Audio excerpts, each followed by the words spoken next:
love everything. All right, cool. Let's do it.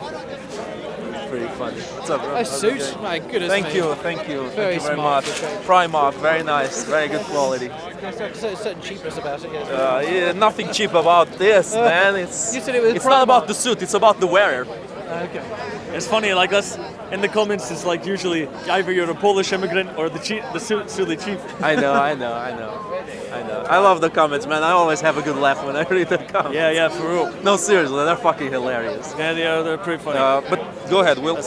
Give us some food for thought. Aye, yeah. So if you take into consideration the people who are extremely adamant about protecting the environment, right? You might think it's a laudable goal. Maybe it is, but you have to build a value structure to come to that statement. You can't just assert it as truth. It's like it's worth preserving the earth. Why? It's worth preserving biodiversity. Why? Do humans have a right to continue to exist? Of course, why? These are relevant questions. You can't, if you just assume the answer. For me, it's not morally consistent. It's not intellectually consistent. You have to have some sort of reasoning behind it, for sure.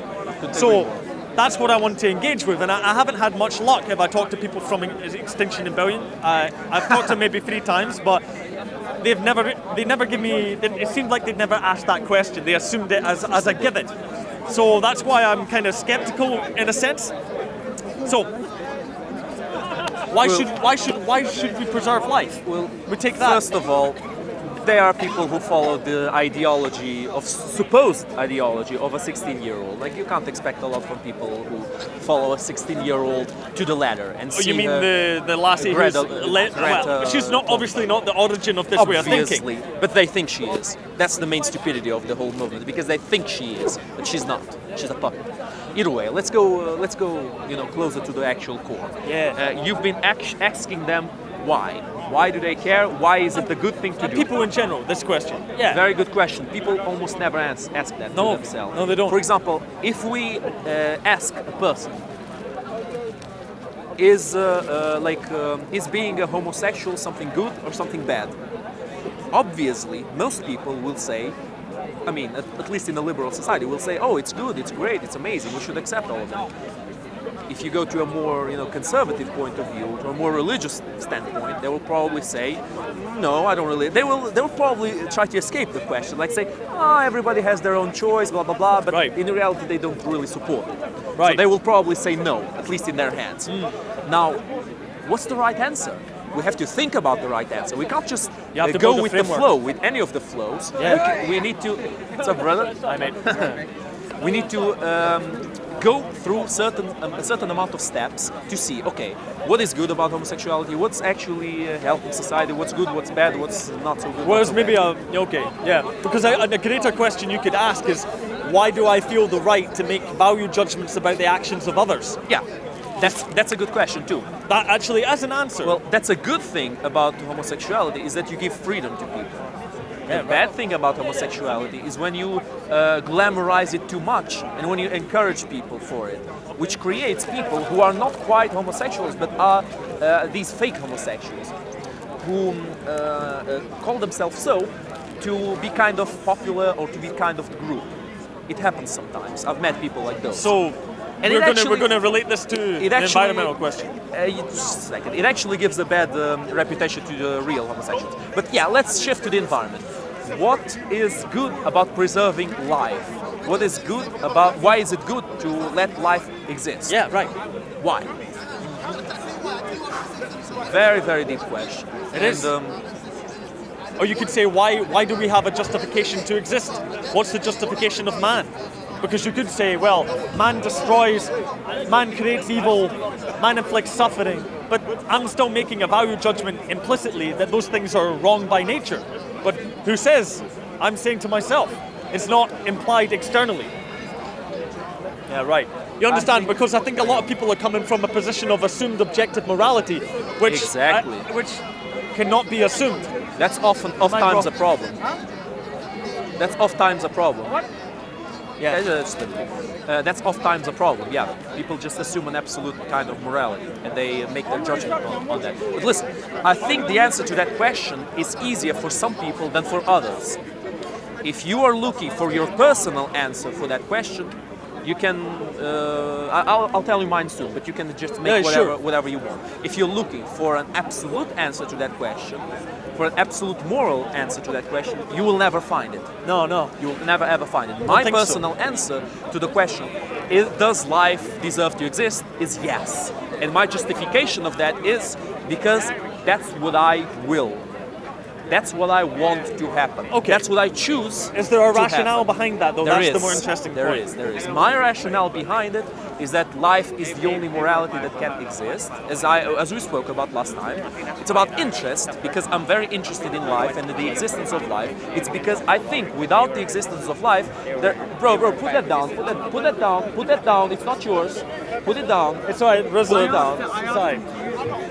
Okay, It seems fine. that Fine. our convo is getting sabotaged. This is the fourth time. I know, right? I think is the universe telling me to shut the fuck up. I know, right? Yeah, the universe does not want us to discover the truth. Something What like is that. the truth? No, but okay, so let's take another example. If you talk about the preservation of life, of organic creatures, or whatever, organisms, right? Well, you could... Let me just sabotage one. Riza, sorry, Riza. Did you allow that guy over there to touch your headphones? Yeah. You did? Yeah. Okay, good.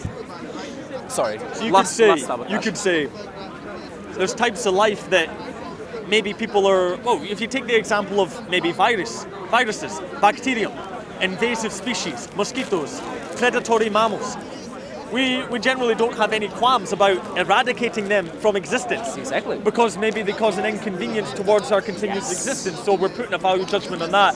You might say logically, but it depends, right?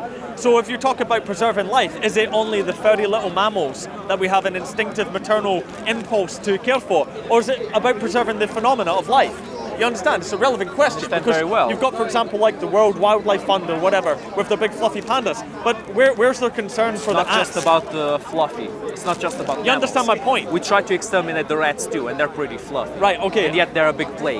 You understand what I'm saying? I understand Is that exactly I what think you're saying. I'm just trying to question the motivation What's for not beneficial for us, that's what we try to destroy. pretty much on the things that we somehow instinctively like, we try to preserve, but we're not analysing it. We're not questioning it. I value that question. You know, if you're going to make a value statement about life should be preserved, you should really engage with it. Come at me with some reasoning. Ask the guy over there the same question, and I don't even remember what he said. It was so banal. It was blasé as fuck. So Full of platitudes. yeah, I'm Only just getting a bit platitudes pissed above off. It's late in the day. And I know, man. whatever. But listen, I think humans need to give themselves the right to be able to eradicate pests like mosquitoes or rats or Because we're bacteria or prioritizing our viruses. life. Exactly, because we're not powerful enough. We're just not omnipotent enough to allow things that want to kill us exist. It's just that we're not powerful enough for that kind of benevolence. That kind of benevolence can only come from self-safety, for an absolute safety, for an absolute omnipotence over those beings. Now, mosquitoes are the only animals who are killing more people than we are killing ourselves. Yeah, right. Or maybe waterborne bacteria. But Exactly. okay, so if we exterminate viruses, bacteria, mosquitoes, let's say the rats in the cities, we might keep the rats, like lab rat or in the zoo or something like that. But if we exterminate all the rats, all those pests, it also, of course, there's a catch to it, because it might influence the environment. If you kill all the rats, there might be a bigger pest that the rats are keeping at bay, like with Mouth China, when they killed all the sparrows. Yeah, that's right. Sparrows were It's the eating food the web. locusts. Yeah, That's yeah. the only catch to it for me. Yeah, right. If there is no catch, if considering that we kill all the mosquitoes, for example, Let me ask you a we just different save question. lots of people, I think we should do it. So let me ask you a different question. If we take ethics, right? We'll maybe ask about your ethical framework. What is your ethical framework based upon? Is it based upon reducing suffering? Because this is something that's Yes. often in it. It is. Okay. To a So certain extent, yes. to what extent? To a great extent, but not to an absolute extent. Some suffering will always exist. Because an issue that I've had when I've been thinking. Pretty sure that's illegal. pretty sure that's illegal. Doesn't matter. So, what I'm trying to say is that, man, everything is sabotaging this combo. I'm losing my train of thought. Go ahead. Yeah, so I'll try and bring back. Okay. Try to catch the train. So we're talking about the basis of morality, reduction, and suffering. Okay. So if you want to structure a society, and if you talk about human growth, human progression, right? I'm reading a book at the moment about self-actualization by Abraham Maslow. I mentioned it before. Yeah. It's the Towards the Psychology of Being. Exceptional book. Check it out. He's talking about the peak experience. It's quite complicated, so I can't really summarize it, but he's talking about the higher form of human existence that we seemingly instinctively strive for once we have our deficiencies met. You understand Something like the Plato's world of perfect. No, it's not that. Ideas. Maybe I'm not familiar with that from Plato. It's like you have an idea of a cup. Every time you see a cup, you know it's a cup. Which Plato argues that there's a world with the perfect version of the cup on which all the aversions we have are based on. You know what I mean? It's talking about like about personal self-actualization, which is the fulfillment of all of like positive potentialities within the human, right? So anyway, so if you look at it this way, that self-actualization comes from the reduction in deficiencies, like things that you need, things that you like, your security, your social connections, your education. When these things are fulfilled, social actualization comes to the fore. Right? So something you could say is with the reduction of all suffering, with the reduction of challenges towards life, you might remove that stimulus and impetus towards actualization. You understand? It's the idea if you make life too easy, it might actually work agast human development. Like and with that's the Red problem. Utopia. Yes, with the old when man. the rats had everything they needed and then they all went nothing insane to oppose them, murdered and each they other, just disappeared. They exterminated themselves. That's right, yeah. So, it's so similar. what society needs to have pain inflicted in order to be the impetus to improve? It's not necessarily pain. It's having Strife. Yeah, strife, Difficulties. and suffering. Some kind of a antagonist. Struggle. Yeah, because if you don't have that to engage with, greatness cannot form. Like, I can't remember the quote, but something like greatness grows in adversity. It's something simple Yes. like that. Because if you want to structure a society, you often talk about reduction in suffering. And I think, well, how much should you reduce that? And it's a really difficult question, because you can look at some situations that people are born into that are exceptionally hard, and you think, well, we should definitely make that better. Maybe we should, but what's the limit? And where do you bring that challenge to? It's real tricky. Because there's different types of challenges. There's intellectual challenges, moral challenges, ethical, well, like living in the world, physical, the environment, social, and people are at different levels of that. It's real tricky. People often talk about blasé things like, whoa, the government must solve this problem, but maybe you haven't figured out how difficult that problem is. Maybe it's intractable. That's what I'm saying. What do you think? I know what you mean. We're talking about ethics anyway. You know, guys, I went to physiotherapy one time, and no, but listen, this has to do with. Oh yeah. Sorry, you're not just digressing randomly. The lady who was doing the physiotherapy told me that this muscle here is the agonist, and this muscle here is the antagonist. I've never heard of that before. It's a very interesting idea. The agon, when I do this movement, both the muscles are functioning. Because this muscle is pulling the the arm here, and this muscle is preventing it from doing it immediately. So I can measure it. I can do it slowly. Exactly. Because if the antagonist didn't exist, it would be something like this, and I would probably hurt myself. That's a very interesting idea. All protagonist needs an antagonist to limit him, to kind of shape him to a certain extent. You know what I mean? Maybe. So the original discussion from the start was about ethics.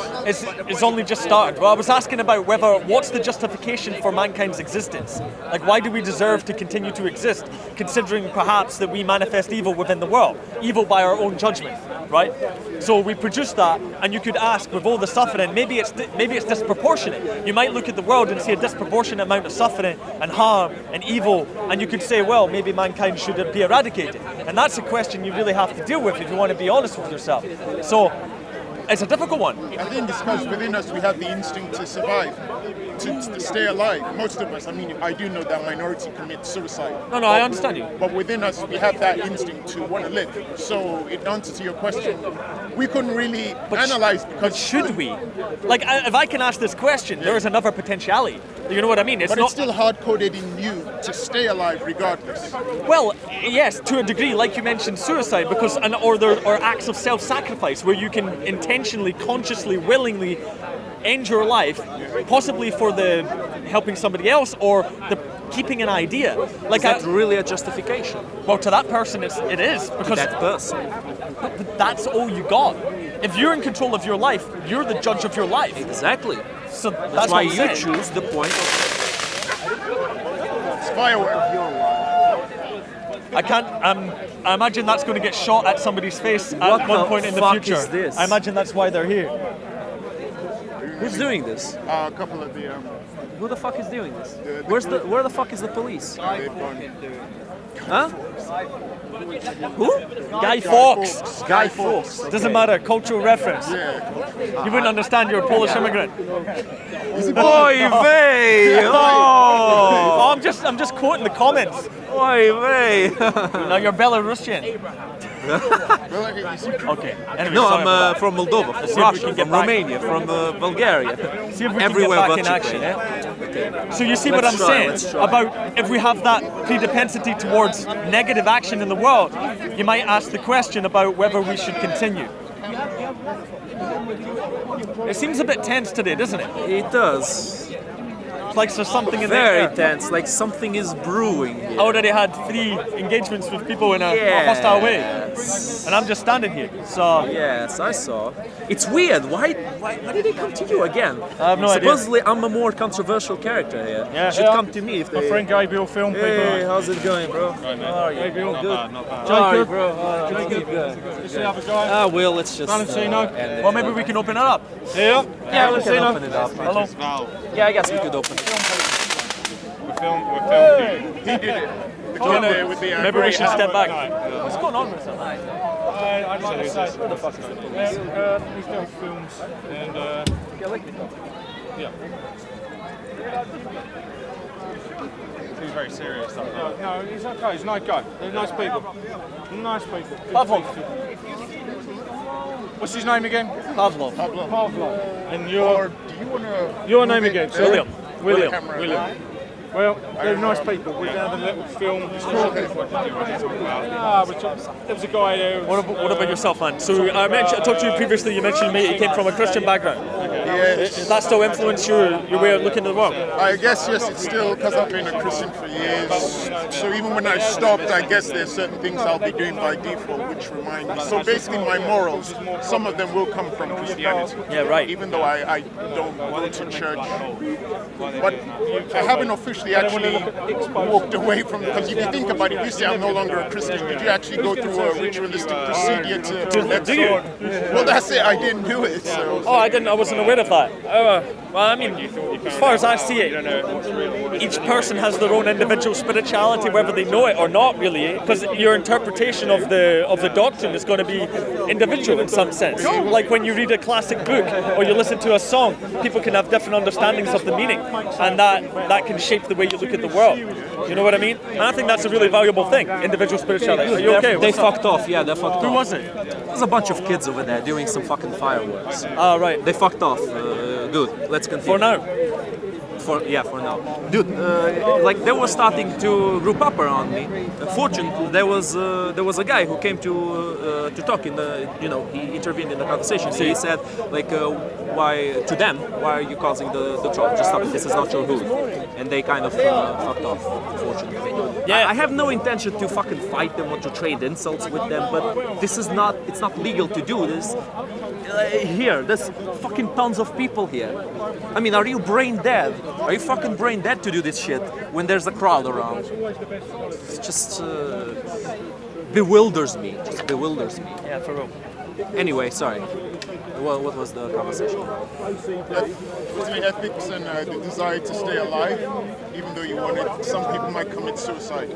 It's hard-coded in us to want to stay alive, because you're asking the questions, why do we bother to do? Well, it's also why do we deserve to exist? And you might simply just ask me, what's my answer to that? I could try and give you an answer to it, but it takes quite a while to fully flesh it out, and maybe I don't really know it yet. But one thing is I hold for sure that's really valuable for me is mankind's capacity for self-sacrifice, for me, that works very well towards justifying our existence and the malevolence inherent within it, is that we do have the capacity to actualize a higher form of living.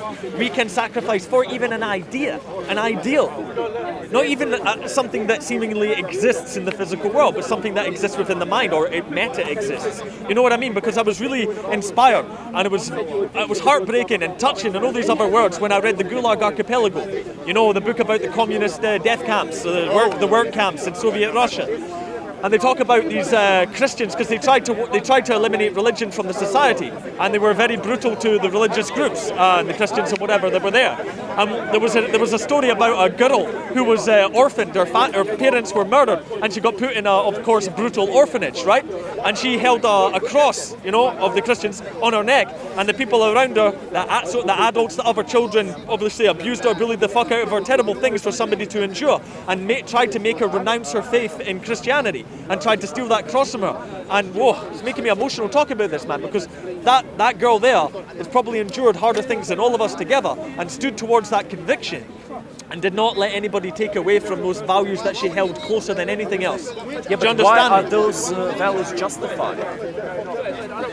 For some people, that's the justification of life, is having an idea that there's something greater than our petty human squabbles and our innate physical reactions and our impulses towards violence. Where There's does it something come greater. from, though? The religious people, they have their texts, so they can think like that. But if you're not following the text, Don't need to. yeah, exactly. So where is it coming from? Yeah, it's a Like great you? question. I think it's coming from within. It's coming from look. If I can come to these ideas from introspection towards my own attitudes towards life, then everyone can come towards these ideas. Like morality, as far as I'm aware, is not objective. It comes to you. You can build your own framework, as we've talked about. You can build your framework of morality. So morality is not objective. It's subjective.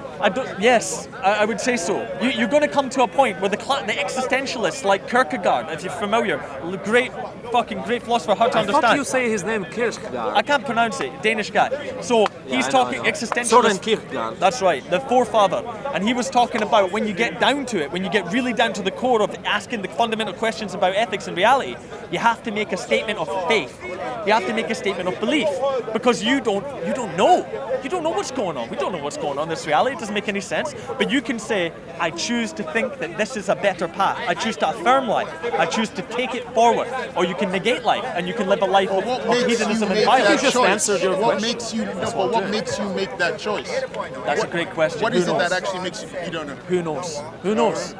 Who knows? But something I think is important is that leap of faith towards saying that I'm going to choose this path of life. I'm going to say that life is more valuable than death. I'm going to say that reducing suffering is more valuable than suffering, than inflicting it. I have to choose that on faith.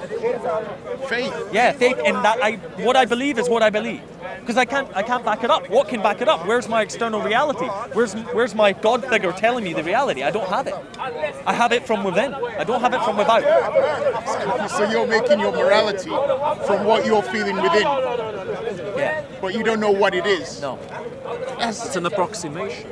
An idea is the conscience, the daemon that Socrates talked about, and Carl Jung also talked about. It's a guiding force within that seems to give you an indication of what your path is. What is that force? Bro, I can't tell you. I don't know, but I know that I've experienced it. It's a conjunction of many different things. First of all, it's the genetic qualities you've been given when you were born.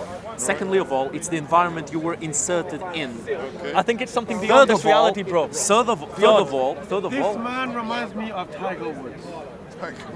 Well, he's a good guy, so I don't have a problem with him. What's the you third? were right, there are a lot of interruptions today. What's the third thing? The third thing is the conclusion you make on top of those two things, on top of your inherent qualities plus the environment you're in. Oh, I can Because you work might with that. have a different conclusion. I can work with, so it's genetics. I don't think so. tied in with the environment that you're growing up in, and then you make your own conclusions.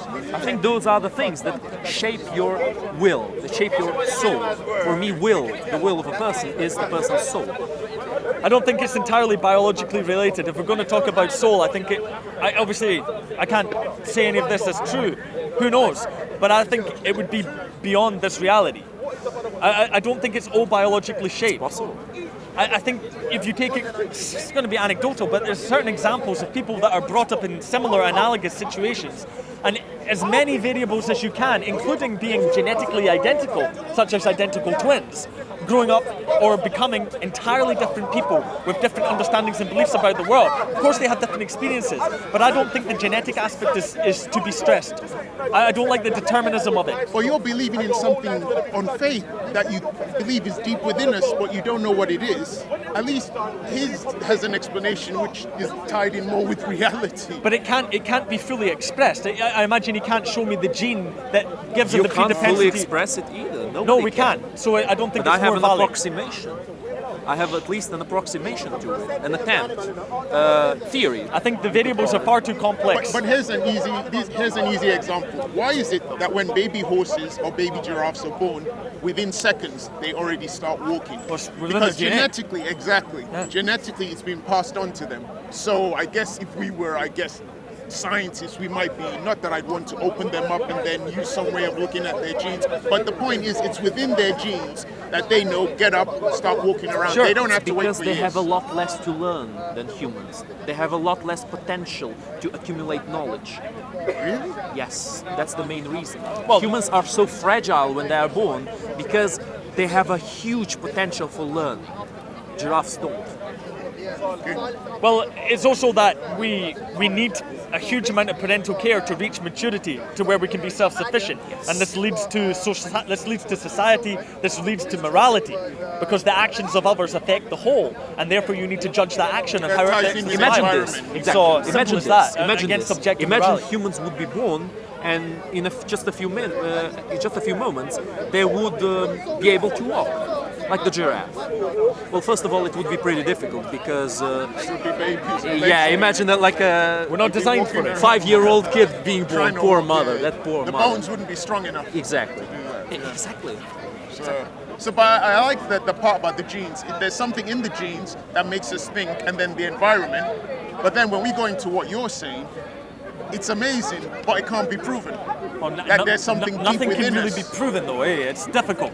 I'm not trying to be flippant. I'm saying it's kind of the way. You're right. But something to say more, right, is if we take the genetic argument and then we could say that humans have this capacity for so-called higher thought and self-reflection, there's various so-called anomalies within psychic experience, like psychological experience, which I'm reading about recently in this book I just mentioned, Abraham Maslow. You're talking about the peak experience. It's the experience you can have in your life. Very hard to define in short words, right? But it's where you seem to dissociate from your ego, you dissociate from your physical body, and you kind of observe reality from an entirely different perspective. It is a real psychological phenomenon. There's been plenty of books written on it.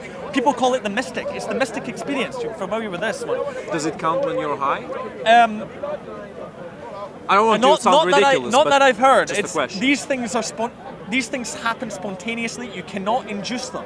They happen at the peaks of athletic experience. They happen at mystical experiences where you maybe think that you're hearing your god or something like that. These have been reported from the ages in all cultures. They are phenomena that exist. We don't have an explanation for it, and it leads credence to the idea that potentially it's not all in our bodies. There might be something else beyond. And, well, in any case, our bodies are made of energy, the floor is made of energy. We don't know what that is to start with.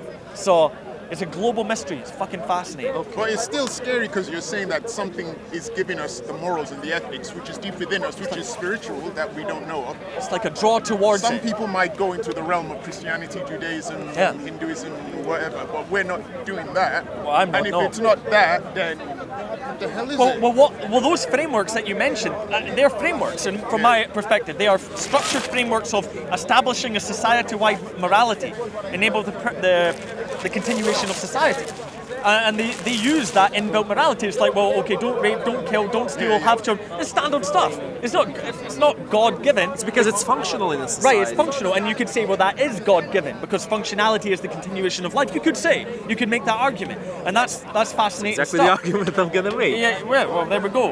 Interesting shit. I'm finally glad I got this convo done because I was struggling all day to try and get into it. What do you think about this? I People think listening? the only way for a god to exist is the version of the evil genius. Evil genius. Yes. Why evil? Because there is evil. Oh, there needs to be evil to exist for in order there to be choice. Exactly. So it's not evil. God needs to inherently possess some evil to exist. If God doesn't possess any evil, then God needs to be a very specific one idea of justice.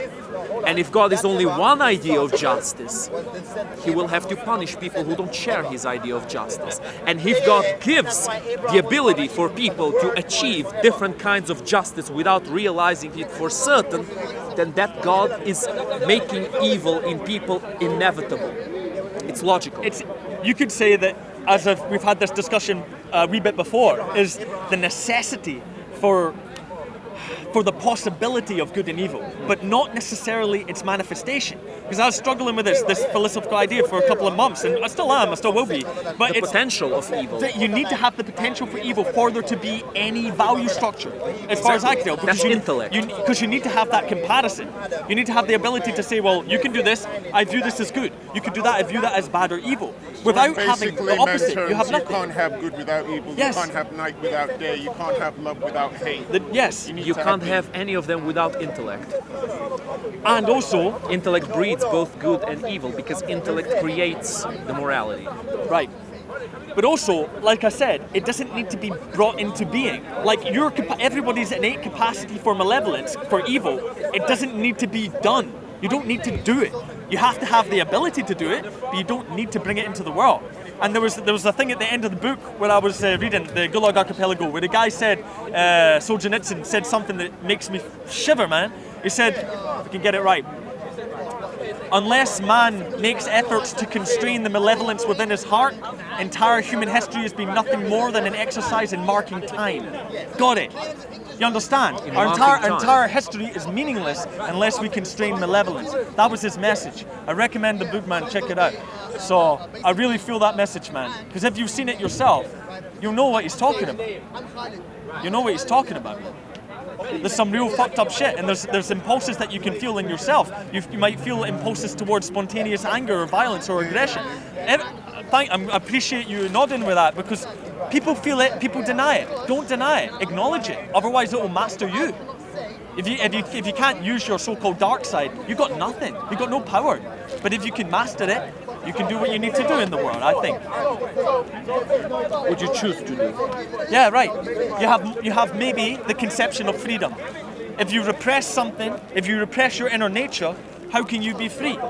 You're living in a lie, so Yeah, but if your inner nature is malevolent, then you will have to repress it in order to not be. No, it's an way. integration. No, it's a cycle. It's called integration. What do you mean? And I'm not an expert in this. I'm just in the very beginning of going into Jungian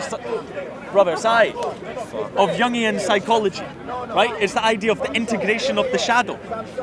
And people are like, oh, it's just talking about Jordan Peterson. Nah, you can read books, bro. So, you know what I mean? Maybe I spend most of my time reading, which I do.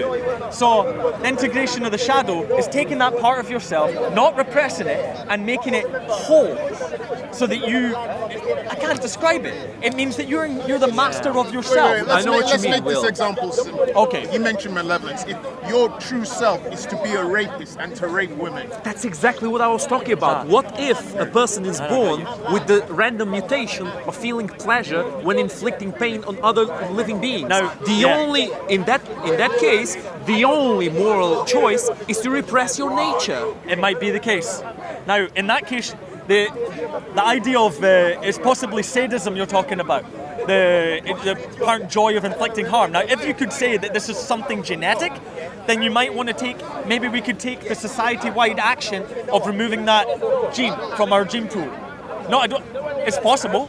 I mean, if the father and the grandfather and the other people didn't have any history in Right. that kind of But thing, you understand what I'm saying? It can be a random mutation. Random mutations keep happening as evolution goes Okay, on. that's a fair statement. But, I mean, you're asking a difficult question. I'm saying that you could screen for it, you could take action, and you could remove it. So it has a possible answer. No, Why I'm not wouldn't talking you about repress removing it? it. Why would you Exactly. repress I'm it? talking from the perspective of that Why person. would you repress it? Why What- wouldn't you?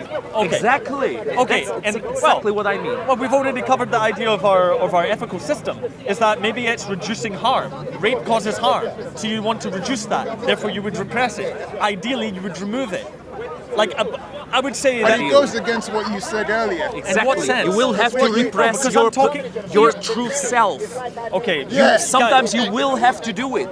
Everybody has flaws. Some people have bigger flaws, like for example, if sadists, they have big flaws. Other people have smaller flaws.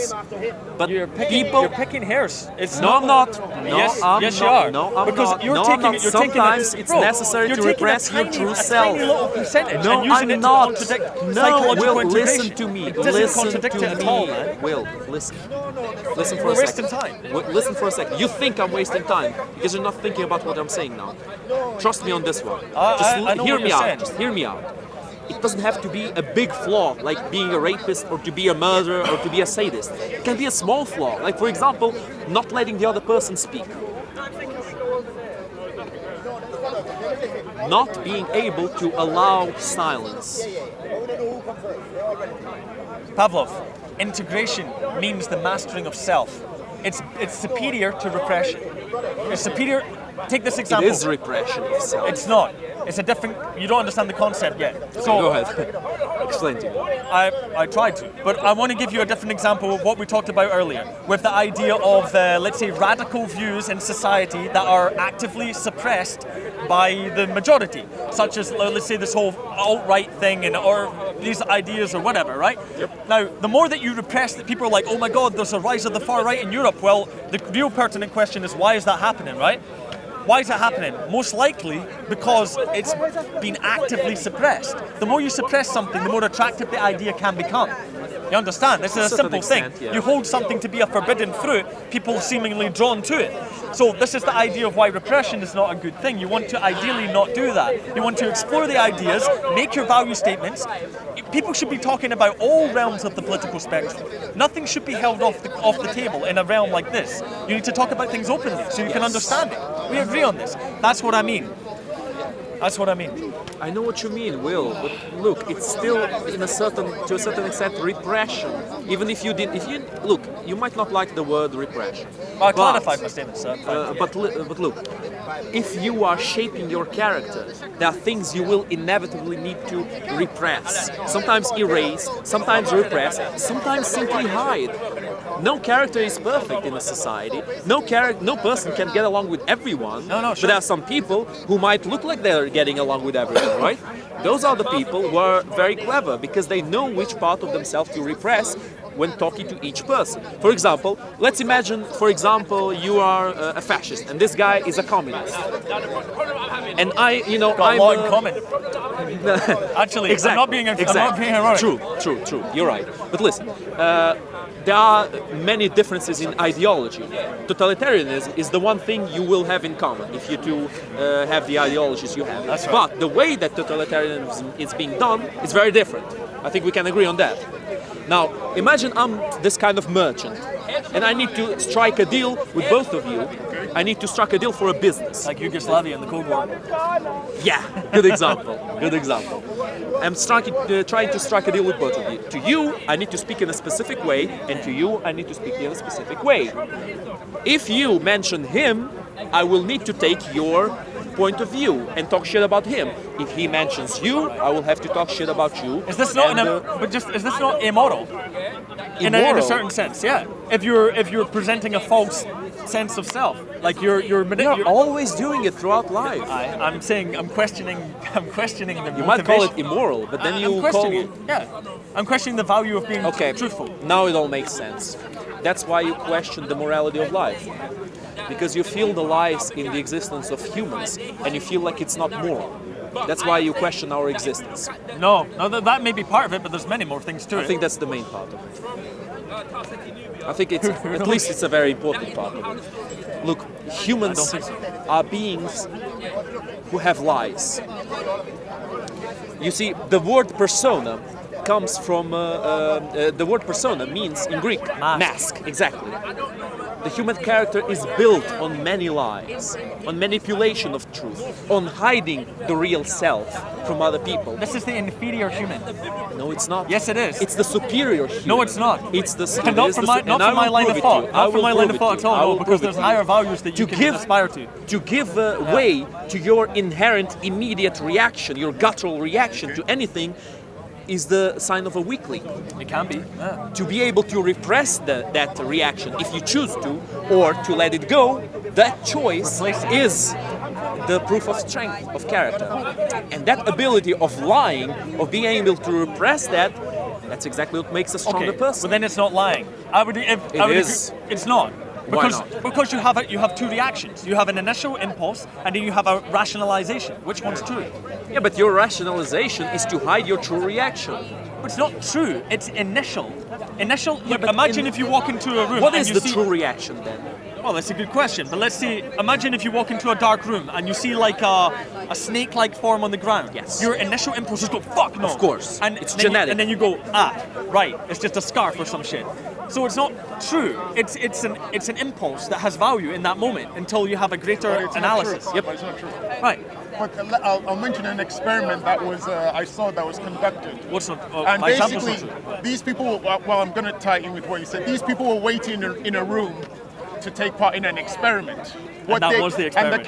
And the camera was there. What they didn't know, they were all white people, men, women. Oh. What they didn't know is that whilst they were waiting for the experiment to start, there would be a knock on the door. A black man would come in and say, "Oh, sorry, I just came to collect something," and he would leave. They had been wired with sensors, which they were told were part of the other experiment. What they were really finding out was what was their true reaction when a black person walked in the room, and they would notice that there were elevations in the way they felt. So they were somehow suspicious, worried, even though this black person was polite to them, greeted them, took what he said he had come for and said, "Oh, don't worry, the scientists will be here soon." Their true reaction, what I would consider true, is by seeing this black person, they were scared. But you wouldn't say that was true, you would say that was an initial reaction. But to me, the initial reaction, is that true or false? Interesting experiment. So maybe we've got two levels of analysis. You have your impulses, which are based on survival, and you don't have conscious control over them, right? The way that my eyes adapt if I look at this light, I'm not choosing that, but it's a reaction. It's a physiological reaction that I don't have any control over. But when I analyze it, when I analyze it later, I can then think about my reaction and act appropriately. That conscious choice is clearly the true action, as far as I'm concerned. True action. Yeah, well, yes, because, for example, if they were to take negative action against this black man, that's their motive, that's their being. No, but what I forgot to mention was not only would the black man come in, they would also have a white person come in. And the elevation didn't take place with them when they had their senses on. It was only when it was a black face that it was elevated. It's possible. So that initial reaction, because I'm using the word initial reaction, and I'm tying it with what Pavlov is saying, initial reaction is true reaction. Okay, but I already made my point. I made my case. I think it's a very strong case, because when you're in your mind, when you're thinking about, let's say, a logical problem, you're trying to work it out. You're not responding or reacting impulsively from your biological urges, presumably. Or if you're going on the aesthetic experience, if you're trying to appreciate art, or if you're seeing a beautiful landscape, you might be there in contemplation of it. You know what I mean? I would say that contemplation of it is more a reflection of your true being. Is that subconscious? Well, I think it can be brought into the conscious. But initially it is subconscious. It might be. All right, let's imagine another thing. Imagine you're walking inside your house, the room is dark, and your loved one jumps from behind the couch and says hello. You'll be scared in the beginning, right? Up until you realize it's your loved one. It's the person you like you want to spend time with. The immediate reaction is you're scared because you don't realize what actually goes on. Your reaction is that you're not scared because you know the person, right? Now the fear you get is out of ignorance. Ignorance breeds fear, alienation breeds fear. The black person, I would say, my theory, is that it bred more fear in the white people because it was different. It's less similar. Exactly. I would argue that if you do the same experiment with all black people and a white person walks in, Have the same response. you would get a very similar Interesting. result. It's worth doing that experiment. I think that's a, It's about I think that's a good difference, argument. about fear of the unknown. It's a very, very common fear in humans, and it's a very useful fear. It's the fear that evolved with us because we didn't know how the world functioned. And it might be the motivation even for this discussion if we're talking about existential realities and we talk about religious systems and formations of belief, primarily from fear. It could be. You could rationalize it. You could say, well, people don't know where we are. We don't know what happens after we die. We're scared. Let me give you another Make a example. belief. Imagine that a group of white people who only saw during their whole life white people has a black man walk in the room. They will be scared shitless. All they saw was white people or an Asian man. They'll be like, whoa, what's wrong with your eyes? It's because they don't know about it. They haven't been told about it. And that fear Automatic fear. is the initial reaction, which is Out of ignorance, out of lack of knowledge. I'd say so, yeah. It's the most common fear, the fear of the unknown, I would say. You see, the best authors, the best horror authors, are not the ones that explain every single little thing that Don't happened. explain anything. They give you hints. Yeah, right, and But it's then you terrifying. make in your head the worst case scenario, and that's when you get scared. When you make in your head the worst case scenario. Exactly. You can take another example of this is that, for example, if you're walking in a place that's completely dark, I don't know if you've ever gone into a forest at night intentionally to confront fear. Recommend it. Do it. See what happens. Think about what happens in your mind. Your mind imagines monsters and terror around every corner, but you can control it. It's a difficult task. It's this mastering of self. It's trying to control your fear. And this is how you handle any difficult situation. You have to have control over the Yes. instinctive impulses. They're trying to keep you alive, but they can ruin you. They can make you panic. So you see, we're talking shit about fear, but at the same time, fear is very good. Very good. Because when a person has no fear, the person has no courage. When the person has no fear, the person is stupid. Because the world is not a perfect place with no danger. That's We an need interesting to way have of looking fear. at it. We it's like a absolutely baby. need to have fear. A baby has no fear and then it runs around. Exactly. And then He gets hurt. Yeah. Yeah, right. And it starts to realize itself. The only way for humans to achieve courage is to overcome their fear. And that's why the greater fear a human has, the greater the potential for courage he can achieve. You could say it like that. Yeah. Or I would say also maybe something that you hold to be very valuable allows you to have courage also. But you could say it might be the fear of that Of losing. it. It could be Fear that. of loss. Although I do think that there's a higher perception of value that can allow you to be courageous. Is again with this book I'm reading about the mode of experiencing reality, being rather than from deficiency. But it's complicated shit. But it's real interesting. It might also be something genetic. Imagine this, humans have evolved to survive in a group. Now imagine this, a wolf is attacking a man. Some men jump to help him, to protect him, to defend him. Yeah, right. And one guy runs away. Yeah. Do you really think anybody will sacrifice them, will risk their life to protect the guy who ran away? No. That's why people who don't help others get eliminated. That's right. But a curious question to ask about that is why do we still have seemingly a preponderance of people that aren't courageous, that are weak, that follow the social norms? Preponderance? Yeah, it just means large majority. But I've got my own answer. Because every thought evolution that's lasted this long, you would hope that would filter that out. It should be for the greater. When you've got cases like in China, for example, is the infamous example of where somebody gets hit by a car and everybody around them just ignores them. Oh, I've seen You've it that? so many times. But that, you could say Sometimes that's the I cultural see influence. videos in China of a baby, and it's not like one video, it's many videos of a kid or a baby getting the shit kicked out of him, Fuck that, man. and people just walk by. There was one video, very disturbing video, Why where are a you mother watching was this shit, man? because I want to know what actually is, and not what people want me to see. Stare into that abyss. Be careful. I know. I've seen fucked up shit in the world. Look, sometimes I will admit something. I sometimes go to 4chan, and when I go there, the only thing I put is gore. Not because I like it, but because I want to see the real humans, the real how low can humans go, and because I want to know it. I want to be prepared for it if I face something like it in my life.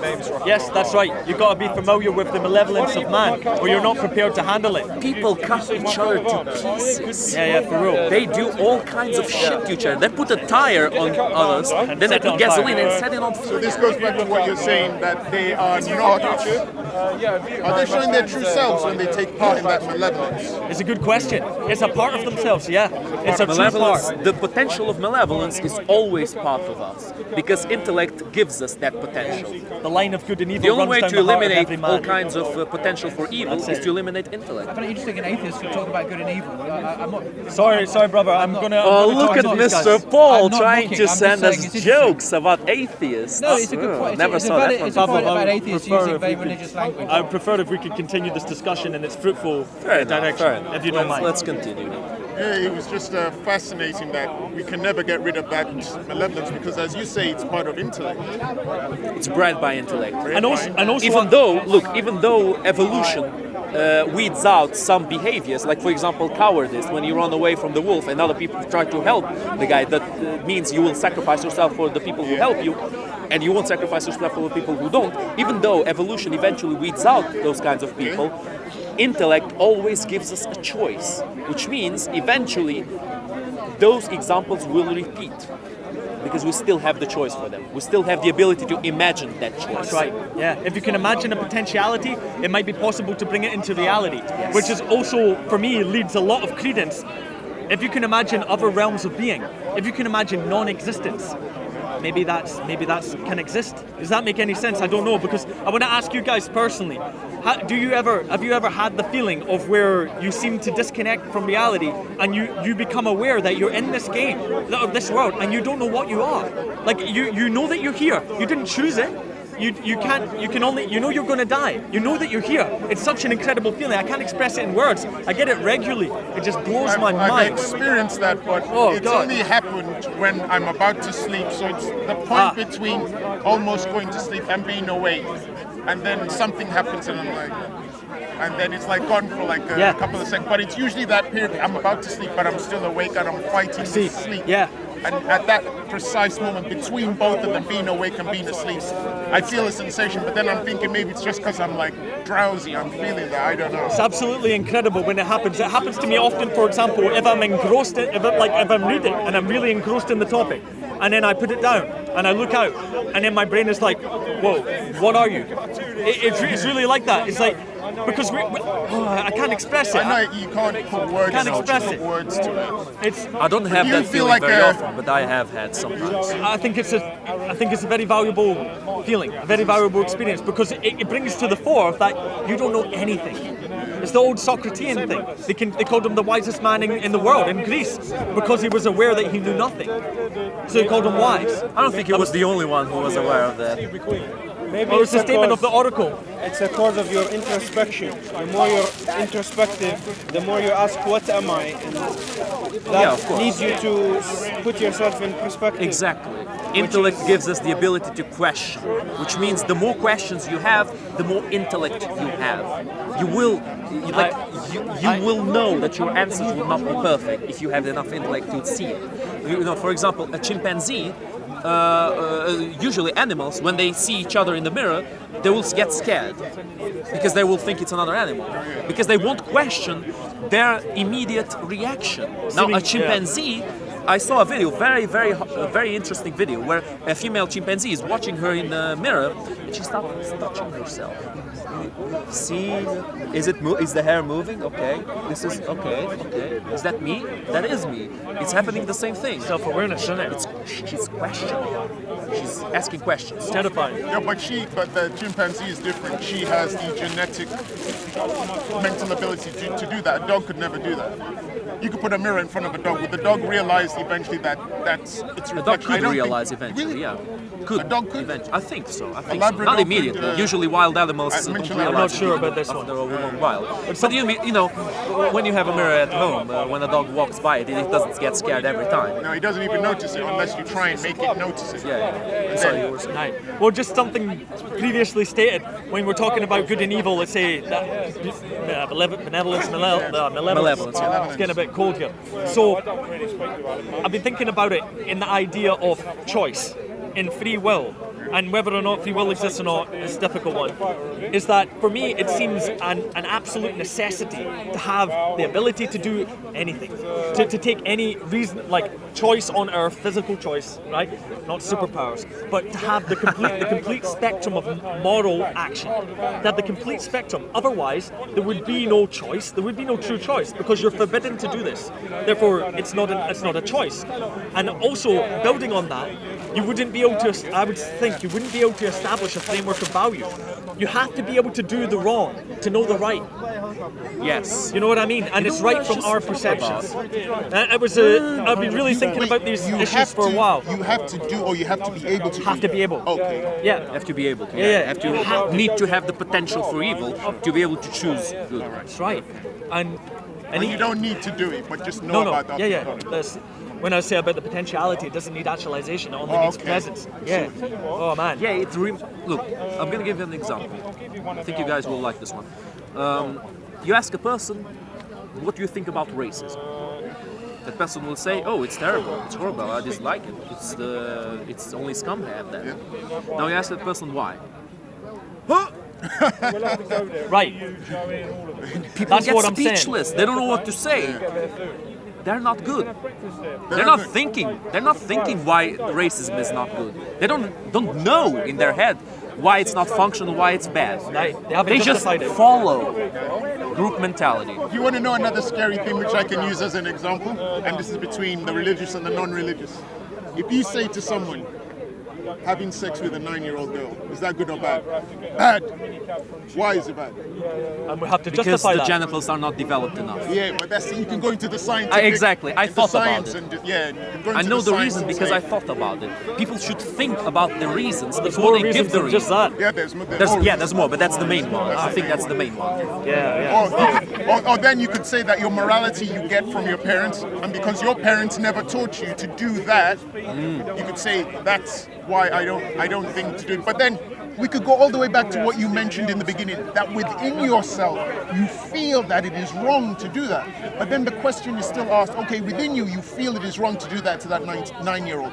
But what is it within you? That's telling if you you're that. not following a religion, what is it within you that's telling you that it's Genetic wrong? morality. Genetic morality. Because people who felt like doing that to children wasn't good could have more children, could take better care of children, and could reproduce, could outperform the people who saw children as expendable. That's why I always possible. speak against abortion. Because children are the future. That's and interesting. a society. Genetic morality. I think we're on a similar track. Although I might say it may be metaphysical, but I'm with you also. Is this like what's going on here? I just ignore them, man. Just fucking ignore them. It's getting a bit Waste out of hand. Waste, You know what I mean? Just It's- waste, man. Fuck it, Or man. it's a religious Why should discussion. waste men ruin an actually That's the intelligent? irony. It's between Israelites and Muslims. Oh, what a surprise! Never saw that before. But Yeah, anyway, so look, if we're talking about awareness, maybe we could say about that, and levels of awareness may be relevant right now. You know, like this mode of being that we're witnessing behind us here. It seems to me very emotional charged. It's very primeval. It's without restraint. oh Lord, oh Lord, oh Lord, this is not going to end well. Hebrew Israelites and Muslims. Fucking hell.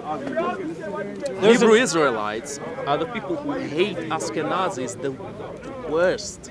I would leave. I haven't seen I got as no much interest in hate discussion of this. towards None at Ashkenazis all. as from the Hebrew Israelites. But I really like that Hebrew, terminology you came up with, genetic morality. I've never heard that one, but it's Not within Hebrew your Israelites, genes. other. But it ties in with the genes from a scientific point of view, but it doesn't tie in with the spirituality deep within us. Yeah, but look, I don't really believe in spirituality. I know. This is where we disagree most prominently, I I think think. so. This is the biggest disagreement. I agree with you on one thing, on the possibility of that spirituality. That's a relief because it surely is. No, but it is a possibility. Yeah, I yeah. never saw it said it's impossible. It's I'm- possible. yeah, that's good. It's even possible that right now, you, for example, are playing a game, and we are all characters, NPCs in the solipsism, game. I know. Exactly. Or I'm the only real one, or you're the only real one. It's a Obviously, difficult- for me, it's more likely that I'm the only real one because I'm the one who perceives things from my perspective. Seemingly, yeah. But you guys might see the world the same way. And who can disprove you? No one. That's right. It's a possibility. And It's a scary possibility. That's why it's something I need to. I'm talking about self-control. I talk about checking your own reactions. I find it difficult quite often when even talking about these type of things. Is that when people come at you saying that they got the whole truth, you know, they got it all, and they need to tell you about it, and you need to agree with them. It riles me, and I don't want it to rile me. I need to understand it. I do understand the rationalization. I understand the approach with fear, having a doctrine, being sure about something, being Can I more ask you then, successful. what do you think about someone that says, like, for example, I'm just going to bring it in for a second. Okay. Sure. When Jesus says, I am the truth. Not I know the truth, but I am the truth. Who's Jesus? I've never heard it. I've never met the guy. He's a nice guy. I was in. I'm being serious. I had some philosophy I'm not classes talking with him. shit. heard of We've him, just done a bit of peacemaking. Jesus doesn't mean anything to me. I'm a No, peacemaker. but if you Rock and roll, hear someone Lord saying, if you Did you know hear, that the Hadron hear Collider someone takes saying, up I more am the energy? truth, Oh, broke. Then Can what we does have that- a separate convo? Did you know it takes then up what more does that? I'll be back. Yeah. Then Sorry. then how do you feel about that? If someone says, I am the truth, not I know the truth. I can I say am the I truth. can say I am the truth. I don't know about Who are that you to one, dispute but, me? it's a big I am the truth. it burns a I don't think I am, but I could say it. Yeah, but I think I know I think I know nothing, man. I forgot about it. I don't know enough. I want to know, but I don't think any one person has that truth. But if that's your belief, I got no problem with that. You know what I mean? You believe what you need to believe, but for me, it doesn't work for me. You understand? yeah. Do you accept though that it is a belief what you have? When you believe that when Jesus says I am the truth, you believe. Because a belief is a feeling of certainty that something is true or something exists without proof. It's a faith. That's what you have. So when Jesus says I am the truth, your faith, your belief, you believe that, but you're not going to logically analyze it or take it apart. Is it really the truth or maybe it's false? You're following a faith, which is almost dogmatic. Not in a bad way, but I'm not saying it in a bad way, but it's like you're not really questioning it. I used to question it until I had a couple of experiences, but I won't go into. Well, maybe that's it. Maybe that's more. If you don't want to, no problem. But maybe that's really interesting, those experiences, because I mentioned something about peak experiences earlier in the convo, and these are analogous to spiritual experiences. So maybe you had spiritual experiences. Yeah. I have also. I have also had spiritual experiences. Had near-death experiences. Had crazy visions. Numerous things. Very, very insightful. Changed the way I thought about everything. But the interesting thing is that your truth then is not the same truth as, say, someone who's a Jew, because they might think they have the truth, but you believe you have the truth. So how do you know your truth is the objective truth, and theirs is just some subjective fairy tale? How do you know? And it's not just attack. I'm not attacking you, but I'm saying if a Muslim tells me that they have the truth, the haq, as they say, they have the truth. How can everybody have the truth and it's different? Everybody has the truth, but it's different. The only way I would be able to say that I have the truth is if I have some kind of spirit if I have some kind of spirit that leads me to the truth. But I can't claim that, so I can't say I have the truth. And so when a Jew says I have the truth, they don't know what I'm talking about. No, but you said you had the truth because you said Jesus said, I am the truth, and you're a Christian. Yeah. So you believe what Jesus says is the truth. Only from my experience, not because I read it. Okay, well, then that's your experiential truth. Every week. Right? And are you reckon you've got Yeah, your okay, politics? So it won't necessarily apply to me or him, but it applies to you. You have to come down to my farm Yeah. and I'm going to show It's subjective then. It's not objective. And these pigs are so I think I think it's difficult when we get into we're talking about objectivity, because as far as I understand it, I'm not really well versed in this type of this bit of the convo. But objectivity seems to be only really applicable towards science. Here we are. Like and it's a nice guy. rationalization, like being able to make a quantifiable statement about something existing in the physical world, like counting the number of trees or something like that. It's objective, you could say. Then when we talk about experiences, spiritual experiences, the voice in the head, like the mind, the perception, your emotions, these can't be objective. They are experiences. True, yeah, that's true. That's true. But you can't deny them if they're happening. What? You can't deny them if they're happening, okay? Well, I don't deny them. They happen, but it doesn't mean that they're externally. You can't. Doesn't mean you can validate them externally. Like I can't look into your mind and see that truth and take it for myself. I can't do it. You know? Yeah. Make sense? No, it makes sense to me. Yeah. I was just curious if it made sense to you. And also because I think you recognise when you recognise that you get a load of peace and love come upon you. You kind of know like, you know, if something's true or not. Now, how do you know it's peace and love? Because we were talking about how understanding what is good and bad, malevolence through instinct. How do you know what love and peace are? When you use those words, what has led you to come to that conclusion? Were you taught it? Did you experience the opposite that made you think, oh, this is peace, oh, this is love? Or was it a description you read in a book? And so your belief in peace and love is something you read in a book. It's not what you've experienced. Like in layman terms, if I was in a gang and we were constantly fighting in a neighborhood, and then we suddenly had a truce between us, and so I could walk into that neighborhood relaxed, that to me, layman terms, oh, that's peace. But when you use that word peace, have you experienced the opposite? But there's a difference between going into a gang that's decided to make a truce. What's your name again, please? That can easily be broken, whereas Pavlov. something eternal that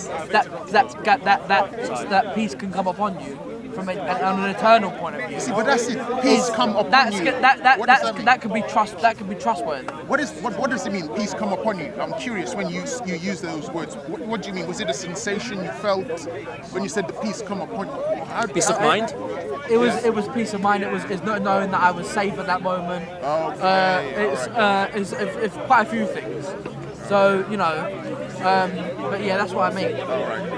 So I would trust that over some two gangs that made a peace treaty. Okay. Well, it's experiential truth. Yeah. Because that's it. This is it. It's fascinating stuff. You go into these anomalous psychological experiences. Because I've had them myself. They're fucking. But it's they're interesting. amazing. You completely had them. changed the entire world. You had entire way them, of thinking. Yeah. and he's had them. Yeah. But he sees it more going towards Jesus. Yeah, right. Whereas you don't. Yeah. But you both had that same sensation experience. Well, it might not be the same. I'm not sure what he has experienced, but I had a feeling analogous to ego death. They call it. Yeah, like you know your conception of self, Yes, the ego, right?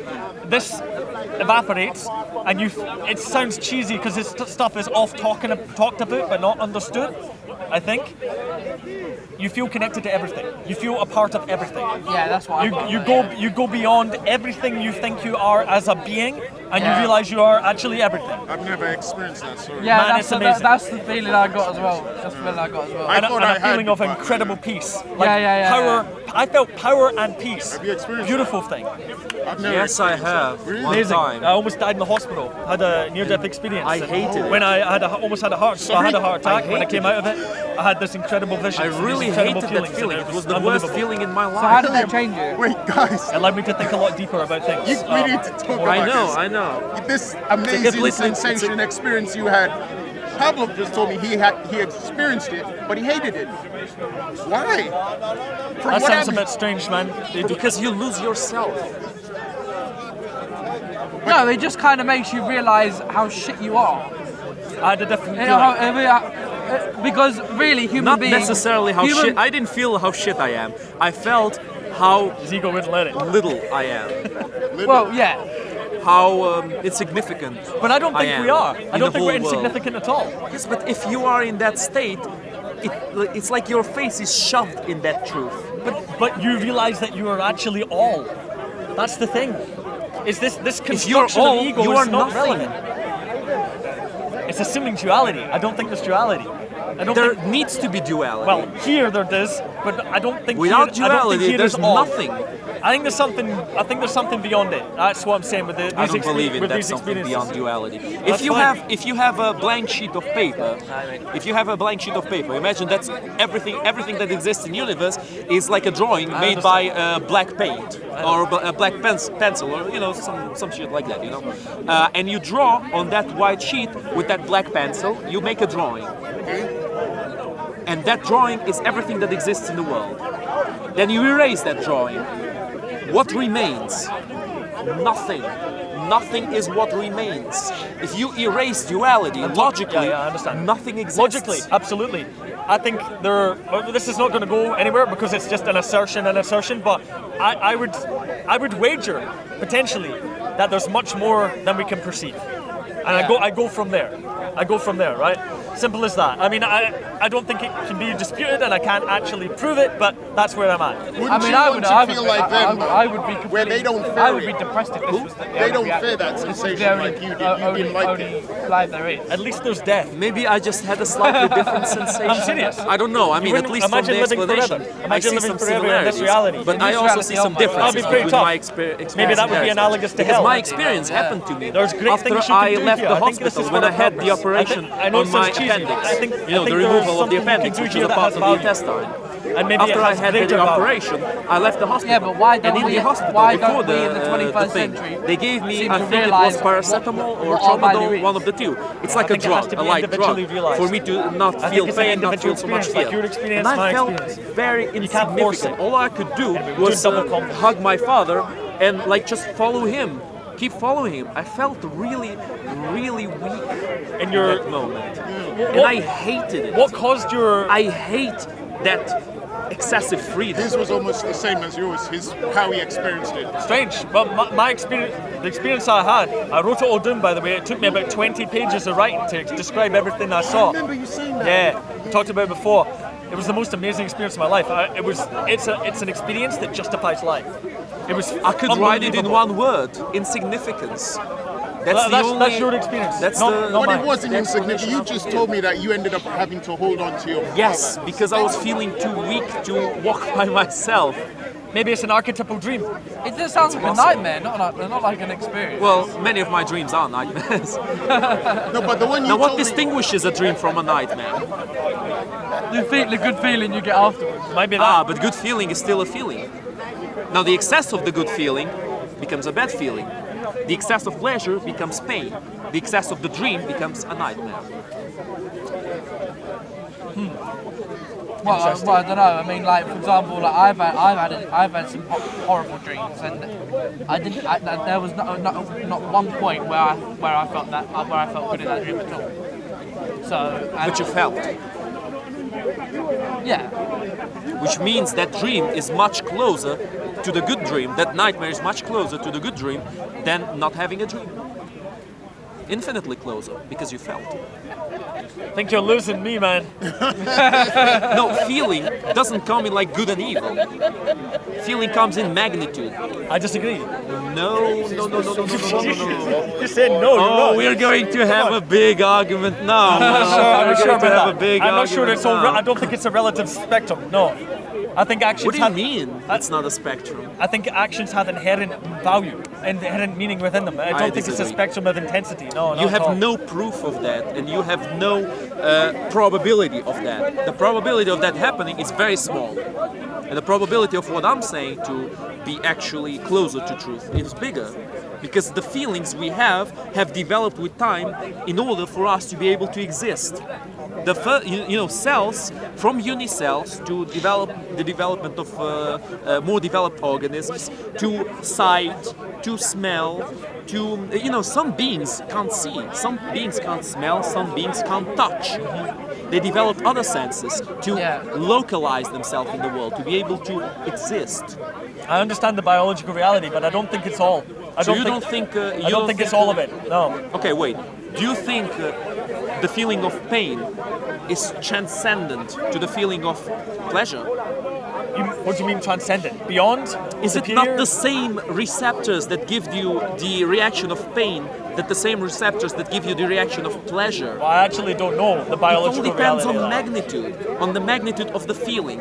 If you are cold and your mother puts a blanket around you and you feel warmer, it's a different feeling than when you're cold and you put your hand in fire and it burns. It's course. all about the magnitude of the feeling. But for example, feelings of pleasure can be triggered by a chemical called dopamine, and feelings of pain are entirely different. So it's No, not. they're not. I think the they same are. pain receptors receive the feeling of pain. It's just about the magnitude. Because you're if the saying that magnitude is too much, it destroys you. And we have evolved to preserve ourselves from destroying ourselves. That's why we have pain. That's why we have fear. Well, I mean, I agree with you there. I don't think it's a scale. But I think Scale? scale is my accent. No, so our biology is designed to continue to exist, evidently. Exactly. And I think there may be aspects of our biology, especially our psyche, and then the idea of consciousness, which I don't think there is an explanation for at the moment. It doesn't seem to fit exactly with the evolutionary path. At least in the sense of only preserving physical life. Our higher consciousness allows us to create abstractions that we might hold higher value than our physical existence. You understand? You can sacrifice yourself for something that you feel is more valuable than your life. That doesn't help you, it doesn't help your family, it doesn't help your genes. But You can do evolution that. will erase those people from existence. Maybe so. Always. But maybe they're the ones that give this existence value.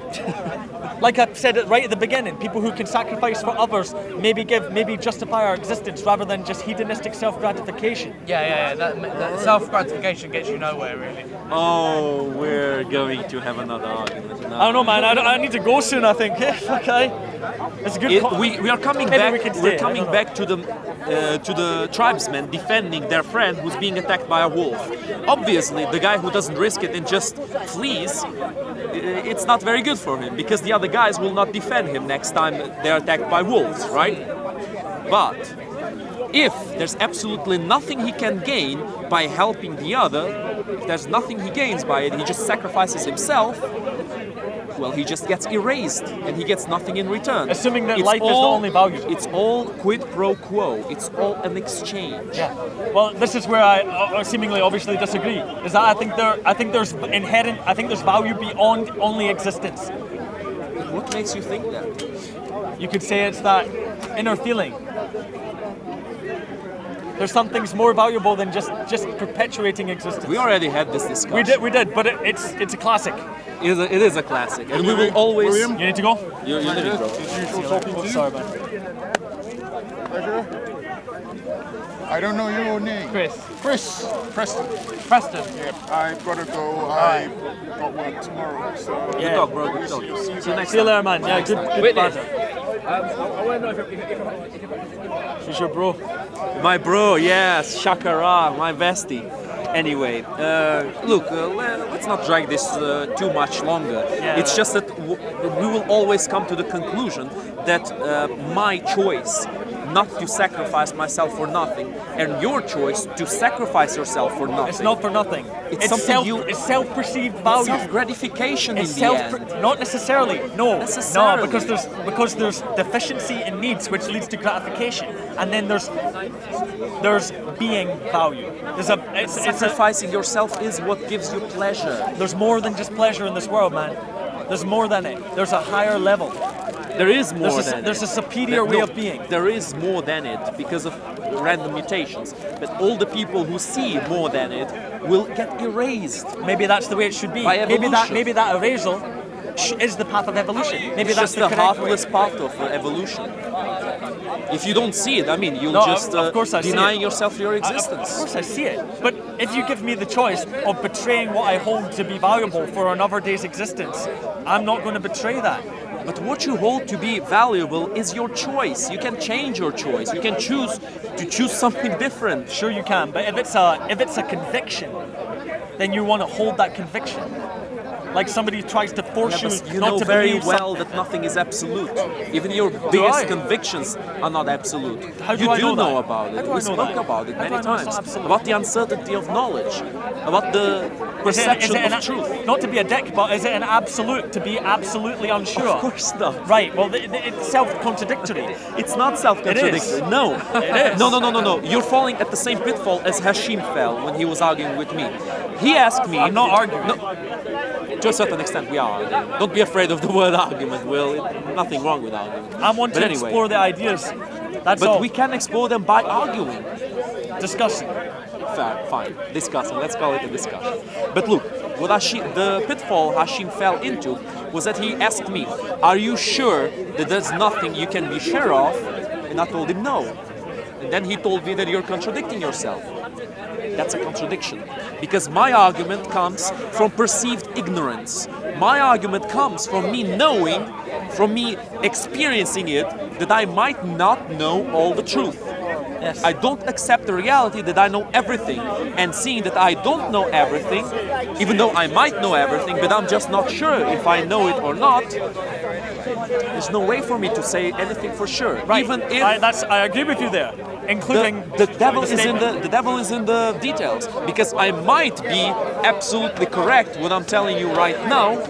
I'm just not sure about it. And am I sure if I'm not sure? Well, Right, so we're in a dead end. Okay, exactly. right. So let's continue something else. If we're going to continue this convo. But So- do you understand? It's it comes from perceived ignorance. It comes from me accepting that I'm not sure about it. Yeah, no, I know the idea. So That any conviction you might have is not absolute. Right. Well, right. If you want to brute force it, if there's a value that I hold, and you're saying you don't know that it's not absolute, you know that it's not absolute, right? I don't know for sure, but I choose to hold it as that. Exactly, you Right. choose. Yes, I want to. It's choice. It's my will, right? It's your will, Okay. exactly. And that's what's valuable, right? According to your Yes, philosophy, it is right? valuable. Okay. But if your will is to cease to exist, does then that will have value? Well, yeah. But Okay, but it's a self-destructive value. only in the physical sense.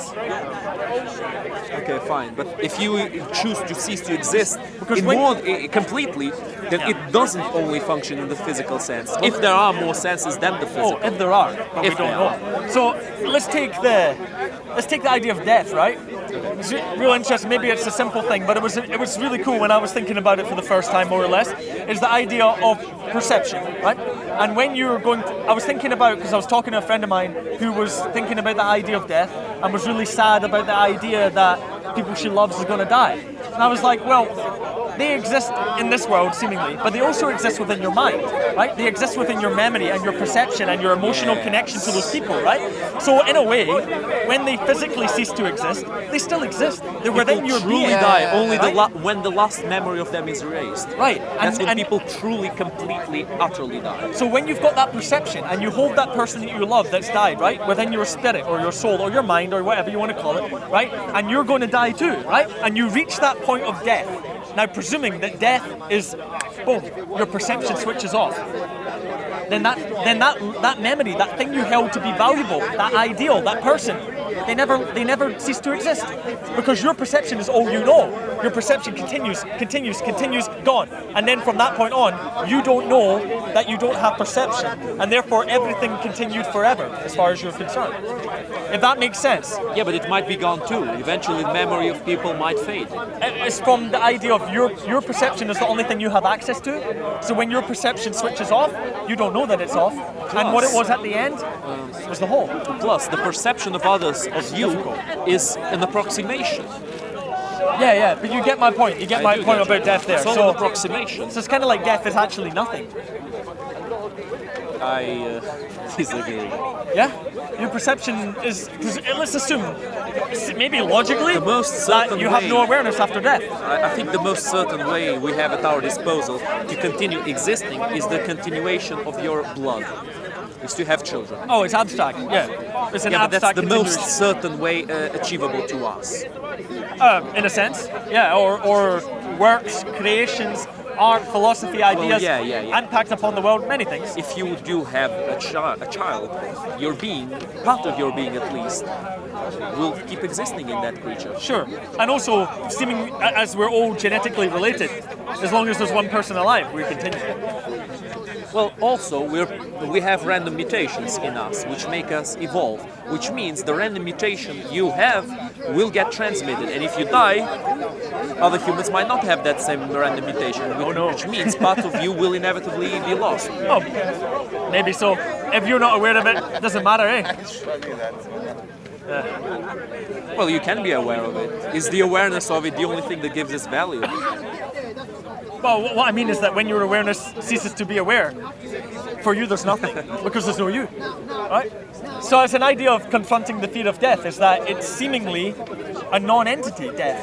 It's fascinating. And there's another idea, is that because you've never died, maybe death doesn't exist, although that's terrifying. I kind of hope it is. Exactly. You don't want to persist as like super old and frail forever, but you know, it's a philosophical idea that potentially, If I it doesn't- persist to be doesn't super exist. old and frail forever, I'll just ask someone to kill me. Yeah, you know what I'm saying. It's an idea. Anyway, maybe we'll wrap that one up, eh? Let's Yeah, finish let's it. wrap it up. Good times. Very good Convo. talk. Yeah. All right. Very good talk, bro. All right. We're out.